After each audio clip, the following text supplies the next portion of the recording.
Welcome back everybody to another episode of Skid's Garage. Today, we'll drive my Escort home. So let's jump on in and let's go cruising.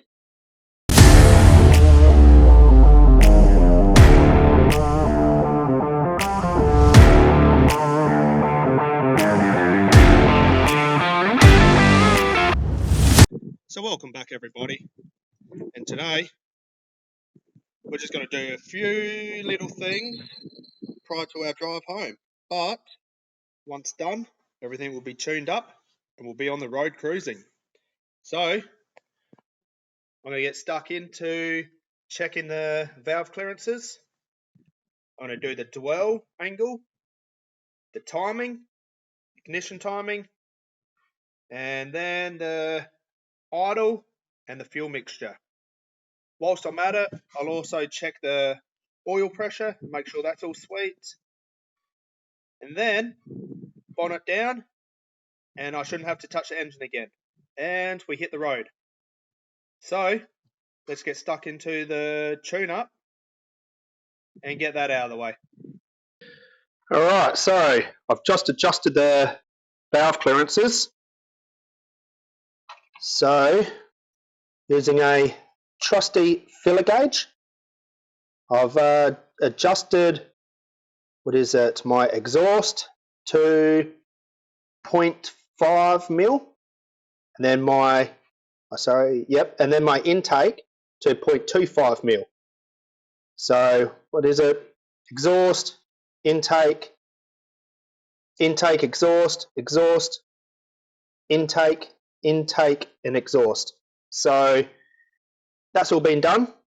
They didn't really need too much of a tweak, and I have probably gone more on the tighter side. Like obviously the feeler gauge goes in and out nicely, but I've probably gone on a slightly more tighter side. So hopefully I've adjusted them correctly. Now from here, let's fire up and do the dwell. So yeah, that job's done. Dwell, and yeah, we'll keep moseling along. Okay, so took the old girl for a good test drive, booting around the block and stuff, up and down the street, and it was running like an absolute bucket of crap. And then it just died on me and won't start back up. I reckon that it's the fact that I've run out of fuel. So I'll chuck some more fuel in it and see how we go. But in the meantime, I was having issues with my gear stick. So I lost all gears, as in I couldn't select any gears. And then, this is why. It wasn't engaging. That's the bottom part of the shifter. And the little rubber bit, or whatever piece goes in here, has fallen out. See how this one is the one I'll be chucking in. See how there's a bit of rubber in there, or whatever it is that this pivots on. This one obviously completely disintegrated, fell out mid-drive in my hands, and I had no gears. So let's pull this out, put in the new one, and let's have gears again. Alright, so went to put in the new gear stick, went to test it, and the exact same thing happened. See that bush thing in there? It just breaks up and yeah, falls out, and then this is what happens. This piece then comes off, causing the gear stick to pop on out. So that gear stick's no good to me either. It's the only spare one I had. So I'm in need of a new gear stick. So I'll have to round one of those up. Now my deadline was, well not deadline, my goal was to make a small Ford day in SA on the 15th of Feb.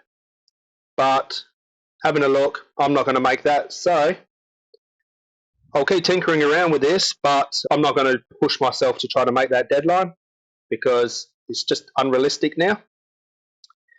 But yeah, need a gear stick. The engine was running like a bucket, but I suspect that would be because I ran out of fuel. But I have done the timing on the, not timing, clearances on the valves. I'm not sure, I might have them a little too tight. I might have to retweak them. Considering I'm in no rush to get this done in time for the show I wanted to go to, I can just poke along and get this a bit more perfect. But valve clearances got done. My timing got done. And my dwell got done.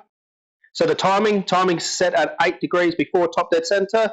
My dwell, I was aiming for 50 degrees, but I ended up, the closest I got was 53. That's going to be close enough for what I want. What else did I do? I checked the vacuum advance. That all works. It's not leaking. I did my idle and my fuel mixture. Now that I was having a lot of problems with. I would adjust it. It would come good. And then over time, it would play up again. I'd readjust it. It'd come good. And then it'd play up again. It's been very temperamental. So as expected on an engine of this condition, I don't expect it to be perfect, but it was really playing games with me. So hopefully chuck some fuel in it, and yeah, maybe tweak up the tuning a little bit more, revisit some of the tuning, make sure that's all sweet. Gear stick, the brakes, I'm happy with the brakes. The brakes are going to do its job. Yeah, I took it for a good drive around, took it out for lunch in fact. And yeah, everything works fine on it. I'm relatively confident to drive it home, but I'm going to try to window something up where I'm going to attempt it anyway. I don't care if I know full well I'm not going to make it. Even if I have a trailer as a backup following, I will attempt to drive this home because I've built too much suspense up to not attempt to drive this home. Not confident it's going to make it, but I'm going to at least try. Anyway, yeah, we'll get stuck back into this as well on another day. I'm also using a microphone, like a clip-on microphone. So comment below on what the volume's like. Also using a different app as well for my videoing. So hopefully that's going to work. So the footage, the video and the sound are all new. So fingers crossed it works. So anyway, we'll leave it there for today and we'll revisit it on another day. But my plan is to make this video the drive home video. So yeah, there we go. Alright, so just quickly, I was just packing up and then stumbled across this.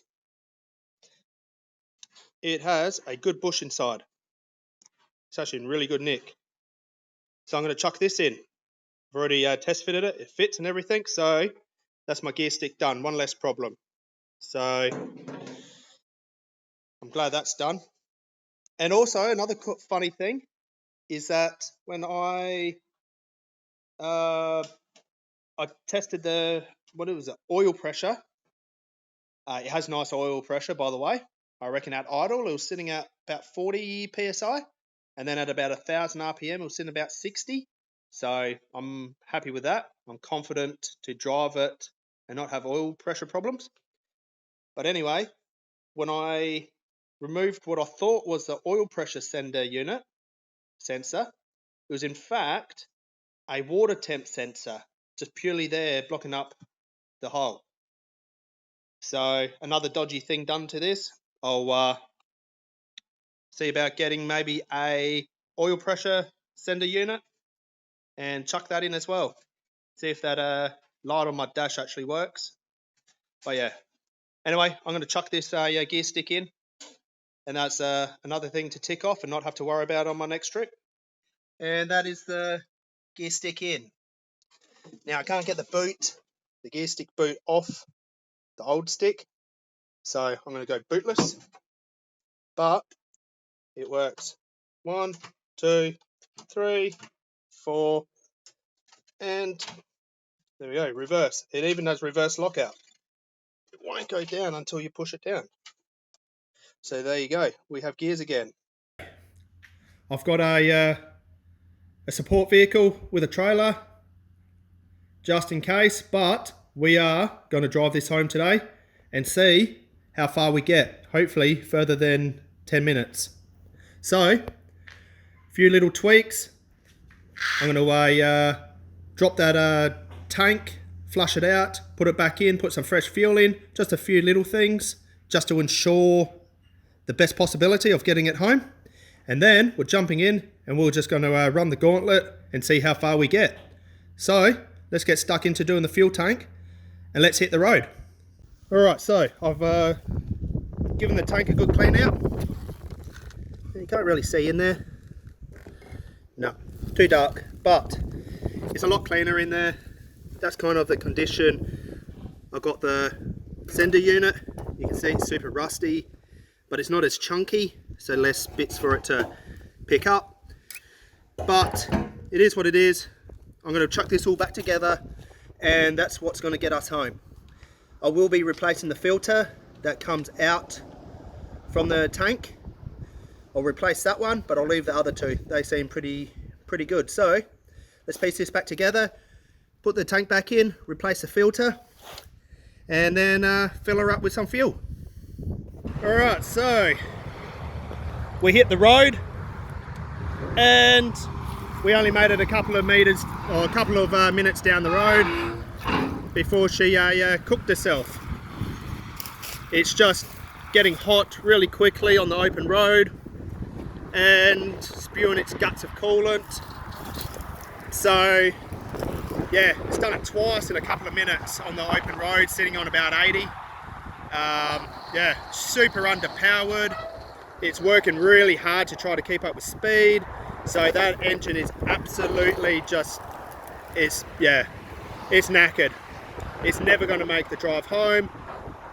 Unfortunately, I didn't actually do a video of me starting the trip because I was hoping to just shoot down the road, and the first truck stop I was going to pull in and give you a quick update, but we didn't even make it there. So yeah, I think we got like only a few k's down the road. Anyway, it is what it is. We're loading it up now. Luckily I had a support car with a trailer.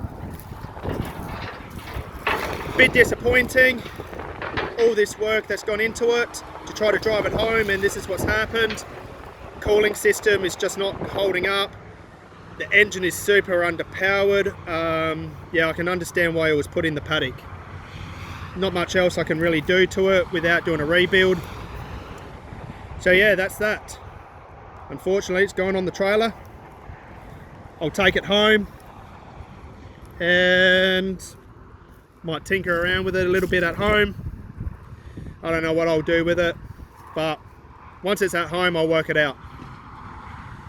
And then, yeah, so sorry about the disappointment. I did want to drive it home, but it is what it is. It's just the system's obviously pressurizing too much, getting too hot, whatever. It's just not up for the task. All right, the old girl is all loaded up now. Again, I am devastated, absolutely devastated with how this went. I bloody well put insurance, rego, everything on this. I did have good hope he was going to do better than this, but obviously just wasn't up for the task. So, oh well, on the trailer, I'm going to get it home and work out what I'm going to do with it there. So yes, again, I did do a lot of hype for the drive home, 4 years old, but I didn't expect it to lead this way. Alright, so I've got my Escort now at home, and I wasn't happy with how that trip went, so I've been tinkering around with it, trying to get it running and driving so I can actually do a proper drive and actually get a proper driving video, because I was quite disappointed with how my drive home went. So, tinkering around with it, getting an overheating problem. Now, I didn't have plans to film any of this because I wanted to just jump on in, get it done, and then video the actual drive and take it for a good, decent drive. But I can't not show you this. In there is 10 tons worth of crap. You can probably see it there. Yeah, there we go. It's focusing on in.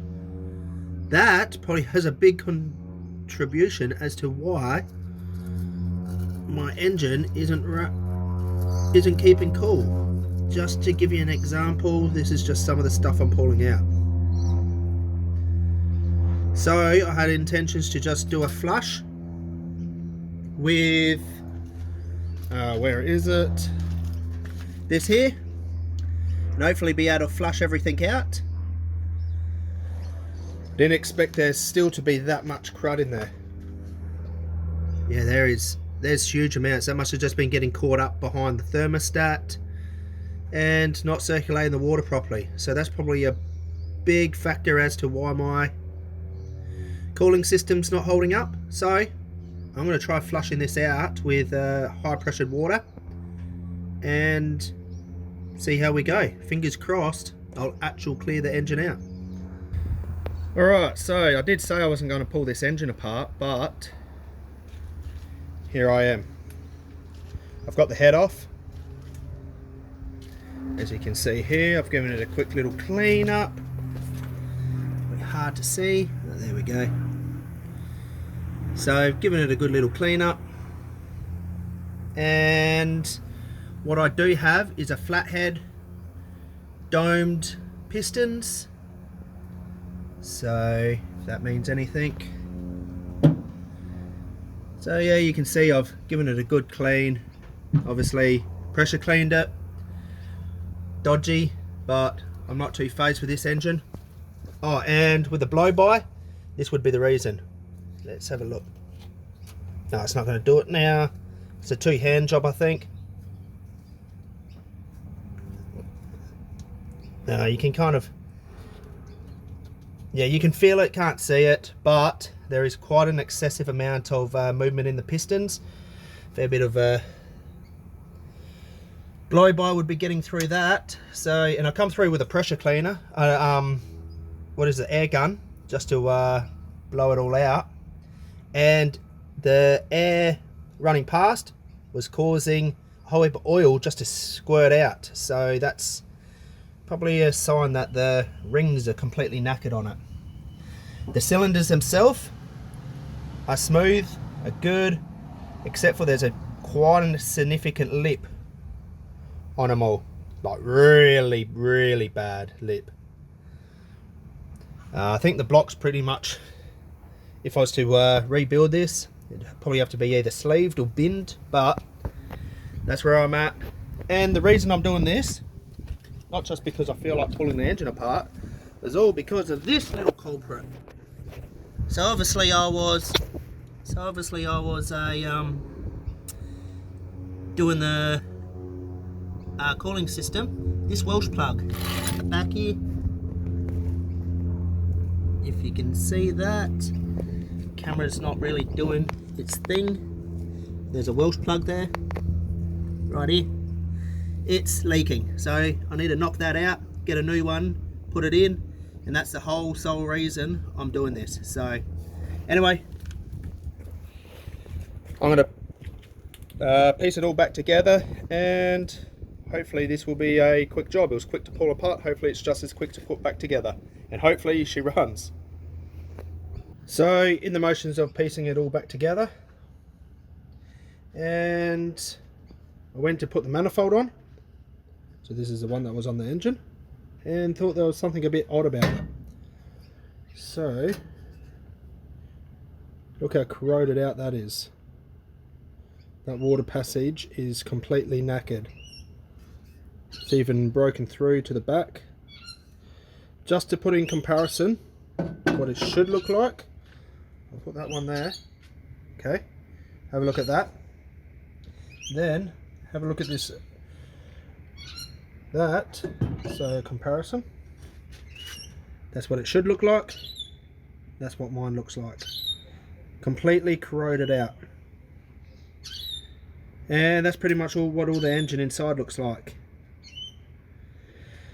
Hopefully I don't have any more problems with the cooling system, but I'm not overly confident. That's what it looks like inside. I pretty much spent all day trying to flush out, with the head removed, flush out all the passages, all the water passages, with a combination of water, compressed water and compressed air. I'm not perfect, but I've done the best I can. So yeah, that's it. So I'm going to chuck this manifold on, piece the rest of the engine on, and get that bit closer to seeing if it runs. Alright, so I am 1 day away from the show, and I'm just about to take it for a test drive to where the show's going to be. So I'm going to cruise on up and I'm going to see if it makes it. I have done a lot of work on this since it's been home. Got my spare fuel and water just in case, and some starting fluid in case it doesn't want to start back up again. But I'm going to hit the road, and with any luck I will see yous all up where the show's going to be tomorrow. So wish me luck. Alright, so here I am at Civic Park, where tomorrow's show's going to be. This is where I've been trying to get to the last, well, ever since I started working on this car. This was my goal, to make it here for Small Ford Show, South Australia. And look what I've got here. The old girl made it. Made it quite comfortably too. Struggled on a hill. I think it slowed down to about 50 k's an hour in an 80 zone, but you expect that with such a worn out engine. But she's here. So tomorrow, this will be on the oval with a whole heap of other small Fords. I can't believe I've actually made it. Can't believe the old girl's actually done it. But there we go. That makes up for the disastrous trip home. And I'm glad I did get it home, because I would have never have made it. But there you go. So you will be seeing her at Small Ford Show tomorrow. The old rust bucket. After this show, I don't know what my plans are for it, but we'll work something out. Hopefully I can arrange an agreement with a friend of mine who has plans to do something cool with it, because it's not needed in my fleet of cars anymore. I've already got a panel van, and I'd rather spend the money on my good panel van. So with any luck, I can organise an agreement with my friend, and we'll see this back on the road in a much better condition. He's actually got some really cool plans with it if he decides to take it. So anyway, what I'll do is I'll run through everything that it took for this old girl to get here. So what from my trip home, the failed trip home, to now, what I've had to do. Quite a lot actually. So let's run through that list of things that I needed to do. Alright, so since our disastrous attempt to drive home, I've actually done a fair bit of work to this. So I learnt that the manifold, intake manifold, had no bolts. So I've ran through new bolts. I've had to since change them out to shorter ones, just to make sure that I had a good clamp, because I'm trying to chase down a lean popping coming from the carby, but I've managed to tune it in so it's the best it's going to be. But it's drivable. I don't have intentions to actual drive this long term, so this engine will be getting pulled out, stored, but at least I know what condition the engine's in. It does need a full rebuild. What else have I done? I've actually replaced the manifold. The manifold that I took off was all corroded out. I will throw up a photo of the old manifold just so you can see how corroded it really is. The carby I've had to pull apart. I replaced all the gaskets from another carby I end up getting with the new manifold. All the gaskets were good on the other one. Fortunately, it was a Mark II carby, and I really didn't want to mess around with the changing of that butterfly shaft, so I could run my Mark 1 throttle cable. So the carby I've stripped right down, I've cleaned, I've blown out, got everything all working nicely, realigned the butterfly. I think that's about it. Redid the carbies, the gaskets on it. So that's the carby done. Yeah, new manifold bolts. Oh, also missing some bolts on the exhaust manifold. Only one I couldn't get in was the bottom one under here. For whatever reason, I think the thread's fucked. What else have I done on this? Oh, I'm currently running it with just water, with no thermostat. But the engine was all corroded out on the inside through the water galleries. So I've taken the head off, replaced the head gasket, and whilst the head was off, I've also blown out all the water galleries with compressed air and water. So I got that pretty good, because when I took out the thermostat before taking the head off, there was a whole heap of rust underneath the thermostat that would have been blocking it, causing it to overheat. So I reckon that was my overheating problem.